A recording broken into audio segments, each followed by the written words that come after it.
আজকাল এমন পর্যায়ে চলে আসছে মানুষের ঘৃণা করতে পারি, কাছে টানতে পারি, ভালোবাসতে পারি কিন্তু বিশ্বাস করতে পারি না। বিশ্বাস এমন একটা জিনিস, বিশ্বাস করেন ছোট থেকে বড় হবেন যাদের কাছে তাদেরকে আপনি কখনোই বিশ্বাস করতে পারবেন না। বিশ্বাসের করতে, করতে জীবনে সবচেয়ে চরম পর্যায়ে এসে ঠকে গেছি নিজস্ব মানুষের কাছে, নিজের আপন মানুষগুলার কাছে। তারা যে আপনারে কত চরমভাবে ঠকে দিবে, চরমভাবে আঘাত করবে তা আপনি কোনোদিন যেটা কোনো বছর, কোনো কালে, কোনো জীবনে স্বপ্ন ভাবেন না, কল্পনাও করেন না।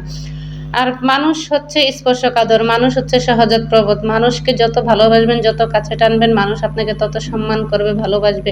বিশ্বাস করেন, আপনি সময় থাকতে মানুষের মূল্য না দিয়ে পরে মূল্যায়ন করতে গেলে সেই সময়টা কখনোই থাকে না। মেয়ে মানুষ হচ্ছে এমন একটা মানুষ, যাদেরকে যত বেশি যত্নশীল করবেন, যত বেশি আগলে রাখবেন, তারাও ঠিক চুলের খোঁপার মতো আপনাকে আগলে রাখবে। আর যদি অবহেলা করেন, অমর্যাদা করেন, নির্যাতন করেন, তাহলে কিন্তু মেয়ে মানুষ কখনোই আপনার পাশে না থাকে। সেই মানুষটা চুল ছাড়ার মতো, খোপা চুল যেরকম ছেড়ে দেয় ঠিক এরকম ছাড়ার মতো আপনাকে জীবন থেকে ছেড়ে দেয়। তাই মেয়েদের কিন্তু ধৈর্য শক্তি ক্ষমতা অনেক।